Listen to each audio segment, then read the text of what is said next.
on a découvert avec Accursi, dans un journal qui s'appelait Libération, qui est toujours ce journal qui existe aujourd'hui, un reportage ou une information, je ne peux pas le dire, je ne me souviens plus, sur un événement qui s'était produit en Inde. C'était une histoire entre les Indiens et les Anglais. À savoir que les Anglais avaient coupé des terres cultivables tout un village indien, et que ces Indiens se sont manifestés pour libérer ce pont, en se présentant à l'entrée du pont pendant plus d'une semaine. Et en réalité, chaque jour, les Anglais descendaient tous les mecs qui se présentaient à l'entrée du pont. Jusqu'au jour où ils ont été écœurés peut-être par ce qui se passait, et les cadavres qui étaient devant eux, qui étaient restés sur le pont, qu'ils ont décroché, et que ces gens du village ont gagné, de nouveau ont rouvert la porte vers leurs terres cultivables. Cette histoire me touchait beaucoup. Et je cherchais, si vous voulez, où la faire. En France, il n'était pas question. Personne n'aurait cru une traite d'histoire, même avec les Allemands, même avec tout ça. C'était pas possible. Même si je m'étais reculé dans une période plus ancienne de l'histoire de chez nous. Je ne voyais pas à quelle époque j'aurais pu situer ça. Et bien entendu, m'est venue la Grèce, c'est-à-dire de penser à la Grèce, puisque j'avais des relations à ce moment-là avec Karayiannis, de penser de faire ça en Grèce. Et il faut vous dire que d'abord, d'une part, la Grèce, c'était une part de ma vie, pour des raisons, disons, vraiment très affectives. Je faisais, dans mes années secondaires, j'étais en latin-grec, c'est-à-dire en A, et le latin m'intéressait qu'à demi, mais le grec était vraiment ma grande passion. D'autre part, le co-auteur que j'ai eu pour ce sujet, avec lequel je travaillais à ce moment-là, c'était Claude Accursi, qui lui était un fanat du grec et fanat de la Grèce. Donc, il ne pouvait pas avoir une meilleure association. Et nous avons donc transposé cette histoire en Grèce. C'était un lieu favorable pour développer ce sujet.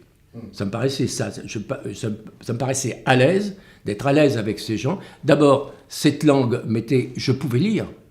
Je ne pouvais pas tout comprendre, mais je pouvais lire le grec, c'est déjà une chose importante. Bon, j'ai appris très vite les premiers mots indispensables de pouvoir commander à boire, par exemple. De l'ouzo, c'était donc une des choses faciles à demander. Mais donc, je veux dire, il y a ça, le contact avec les gens, et de plus, les gens vous aidant, vous tendant la main. C'est vraiment, vous tendent la main, enfin, ne vous abandonnent pas. Et c'était, bon, et de là... Je trouvais que c'était en même temps, le sujet pouvait être crédible, c'est ce que je vous disais de cette façon. Je ne sais pas comment j'ai financé ce film, puisque j'ai fait la production de ce film, ce que je faisais à cette époque, parce que c'est le seul moyen de pouvoir tourner les films que j'avais envie de tourner, c'était de les produire. Il n'y a pas d'autre solution. Et même aujourd'hui d'ailleurs, c'est comme ça qu'il faut travailler. Et donc, je ne me souviens pas de difficulté pour avoir fait faire le montage. C'est-à-dire qu'on avait une petite équipe de France qui était très, très brève. Enfin, je veux dire, je crois qu'on était 3 ou 4. Hein, et tout le reste, c'était du personnel technique grec.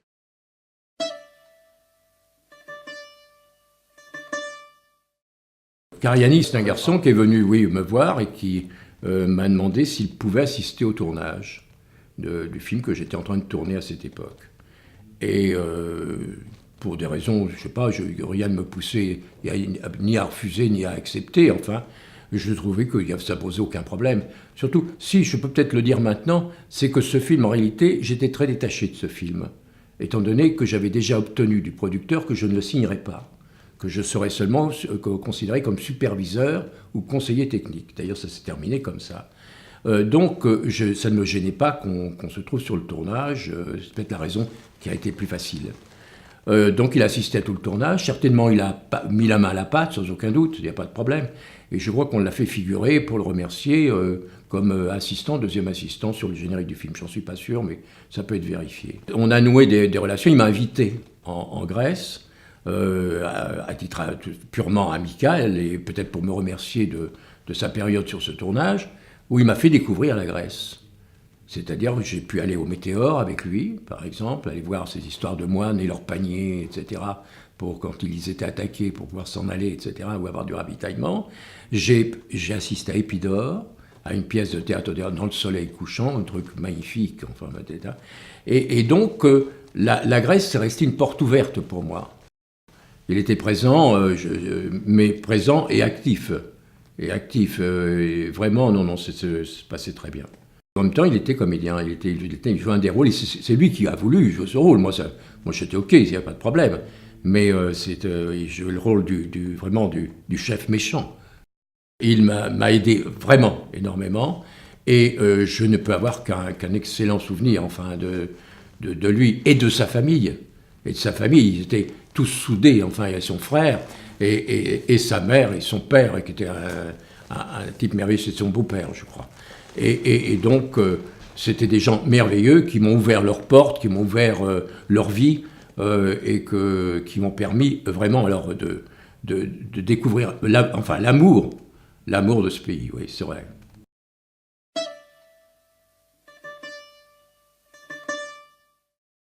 Bon, d'abord, dans Fundas parlait français. Vandis aussi. Bon, j'avais les quelques filles comme, comment dirais-je, comme Aleka Paisi, parlaient français aussi.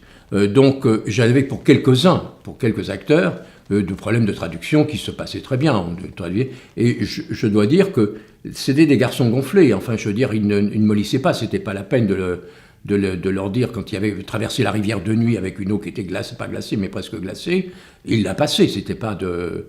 Bon, donc, j'ai pas eu de difficulté, non, avec eux, quoi. La seule scène cruelle qui a, surtout qui est énorme, enfin, le pendu, bien entendu. Alors, faut quand même faut que vous sachiez que j'ai récupéré ce monsieur, il sortait d'un camp.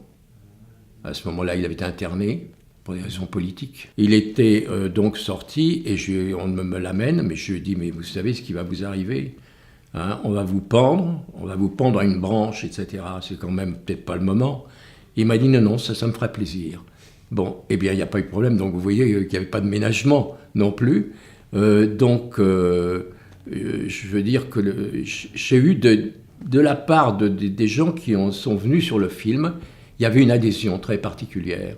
Oui, je crois qu'un peu d'un climat qui était dû aussi aux convictions des personnages principaux.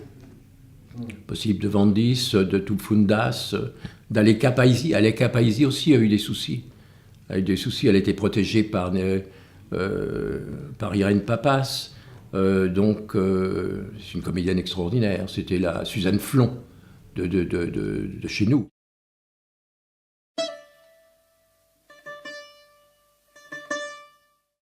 Oui, j'avais pris Cosma parce que j'avais besoin par moment d'une musique très précise par rapport aux images. Mais Cosma était d'accord que j'ai un compositeur grec qui est Tzizanis. Et la rencontre avec Tzizanis, c'était quelque chose d'étonnant. Tzizanis ne parlait pas un mot de français, bien entendu. Et notre ami Karianis, qui lui se marrait de ce genre de choses, m'a laissé dîner avec lui sans vouloir nous servir d'interprète. Rien. Et on a commencé à manger dans ce restaurant. Et d'un seul coup, on disait pas 2 mots, 3 mots, mais pas grand-chose, comme c'est bon, c'est va, salé. Et puis d'un seul coup, il se met à hurler dans le restaurant. Et il hurle quelque chose que je ne comprends pas, bien entendu. Je me demande ce qui lui arrive. À ce moment-là, un monsieur se lève d'une table. Monsieur très bien de table. Il dit, écoutez, voilà, je viens à votre table.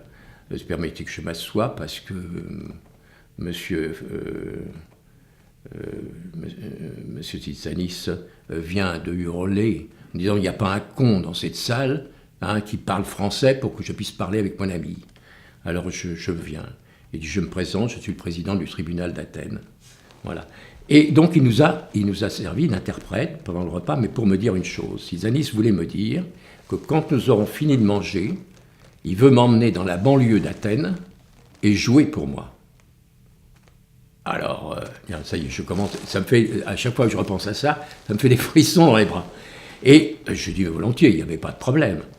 Et donc, quand on a fini de dîner, bien entendu, le président du tribunal est reparti, je l'ai remercié, etc. Il me dit, voilà ce qu'il voulait vous dire. Et nous sommes partis, nous sommes arrivés dans cette banlieue, c'était des cubes de béton à cette époque, voilà, avec des maisons espacées, bon. Et c'était un café. Alors, nous sommes arrivés au moment où l'orchestre qui jouait dans ce café, en réalité, est en train de plier bagages. Et voyant arriver Tzizanis, ils s'embrassent tous, etc., et remettent leur truc, ils sont prêts à jouer avec lui. Et j'étais seul dans la salle. Il y avait peut-être le patron ou autre, mais seul, je suis à une table, tout seul, rien, personne d'autre, et ils se mettent à jouer. Quelque chose de divin. Et je me retourne un moment. Il y a une foule derrière de gens. Ils sont venus des maisons d'à côté en entendant ce truc, etc. C'était noir noir, c'est pas, ne charme pas, c'est pas des milliers de gens, mais peut-être une cinquantaine, une centaine peut-être, mais enfin entre cinquantaine. C'était impressionnant. Ils n'étaient pas dans le restaurant, ils étaient à l'entrée du restaurant et tout, ils restaient là. Ça m'a ému énormément.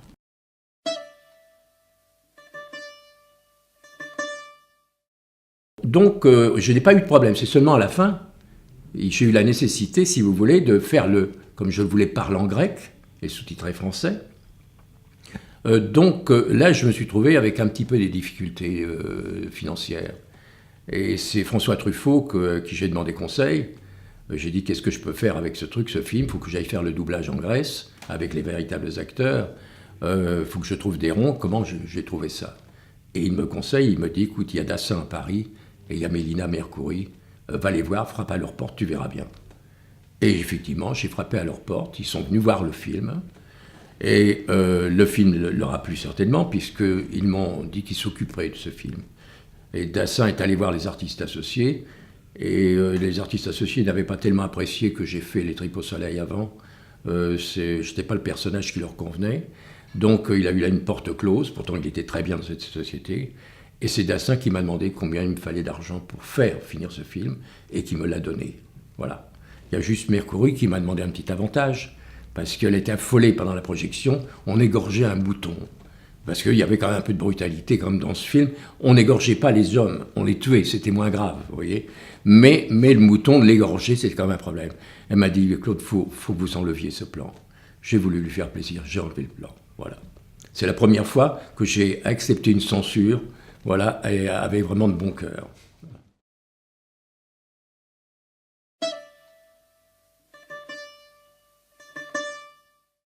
Les journalistes ont dit à cette époque, c'était mon meilleur film. Même aujourd'hui, je peux vous dire si je crois que c'est mon meilleur film.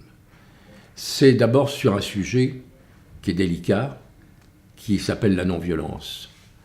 C'était aussi une de mes préoccupations. J'ai toujours fonctionné sur des désirs de me libérer de certaines choses, de m'exprimer, que ce soit la guerre, que ce soit la justice, c'est-à-dire en votre âme et conscience. Et me faut un mobile, si vous voulez. Il faut que quelque chose fonctionne. Et le truc fonctionnait, c'est-à-dire quand cette histoire, je l'ai eu en main, c'était pas un film que je voulais faire sur la non-violence, c'est ce qui se dégageait, c'est ce qu'il y avait. Il fallait que je trouve quelque chose de plus à ajouter. Et en réalité, je l'ai ajouté au film. Ce qui a fait la déception de certains, mais pas au niveau critique, au niveau peut-être public ou autre, c'est-à-dire que la dernière séquence du film montre que la seule non-violence n'est pas la solution. Et c'est mes aventures de guerre qui m'ont dicté là cette fin, mais tout simplement, je pars du principe que si un mec vous menace avec un fusil, il faut que vous ayez un fusil pour répondre. Voilà, c'est tout, ça s'arrête là.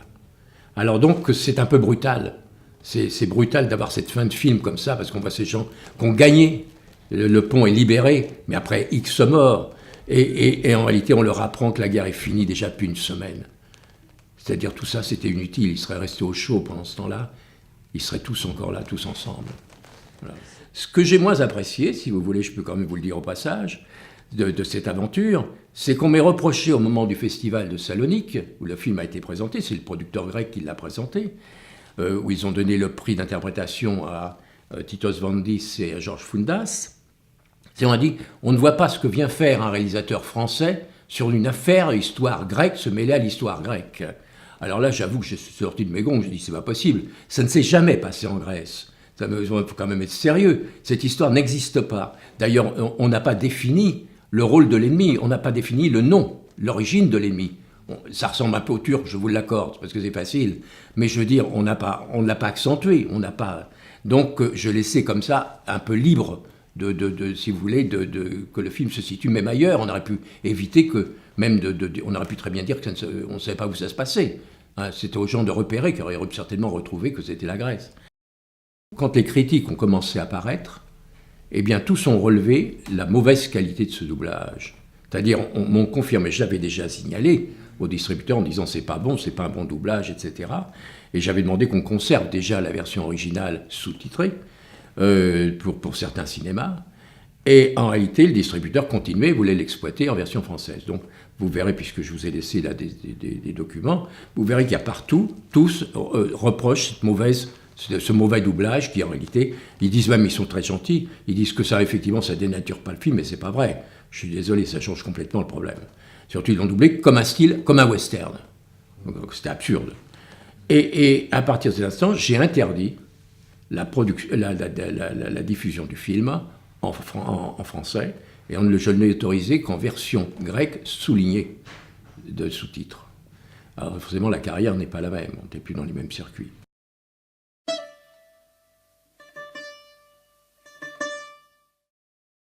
J'aurais surtout pas voulu qu'après tous ces films, on me prenne pour un pacifique. Oui. Je suis désolé. Je suis pas, voilà, je suis certainement, je suis chrétien parce qu'on m'a baptisé, mais la claque sur le visage, je la rends. Non, là, je peux pas. C'est pas dans mon tempérament. Par exemple, l'histoire du Vietnam de mon premier film, quand la censure m'a fait enlever la fin du film, ça c'est autre chose, mais que même enlever mon texte final, c'était un texte qui était que demain l'on se souvienne de ces pierres de peines et de sang pour que l'inutile nous soit épargné.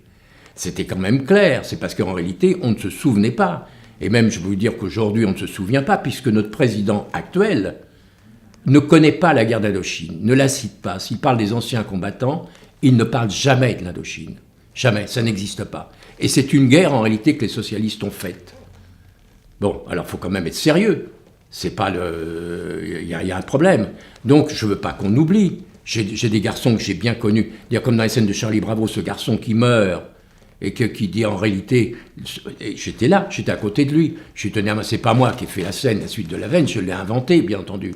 Mais le problème, ce garçon qui vient, il dit la seule chose qu'il regrettait, c'est parce qu'il avait 18 ans ou 19 ans, c'est de ne pas avoir connu une femme dans sa vie. C'est vrai, ça m'a paru, là, ça m'a glacé. Ça m'a glacé de voir ce... Je ne le connaissais pas, parce que je me suis trouvé là, j'étais dans la pièce, il était là, et, sur un brancard, et on l'attendait à mourir. Hein. Donc, c'est des choses que je ne peux pas oublier. Il n'y a pas eu, si vous voulez, dans toutes ces guerres auxquelles j'ai participé, celles auxquelles je me suis trouvé, dans le Vietnam, c'est le Vietnam d'ailleurs, il n'y a jamais eu de question d'opinion politique. De savoir si c'est à droite, si c'est à gauche qu'il faut aller les choses. On se trouvait devant des Viettes, c'est le problème, fallait quand même réagir. Je suis allé chez les Viettes, j'ai compris tout de suite que ça ne pouvait pas fonctionner. On n'avait ni le même vocabulaire, ni le même respect des gens, et ni la même vision du monde, bien entendu.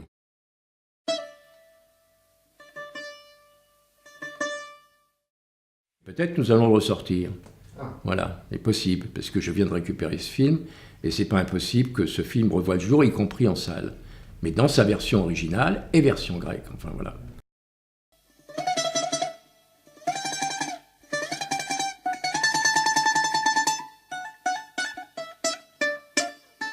J'ai dit, j'ai une fiancée dans ma vie, c'est le cinéma, mais elle m'a coûté plus cher qu'une danseuse.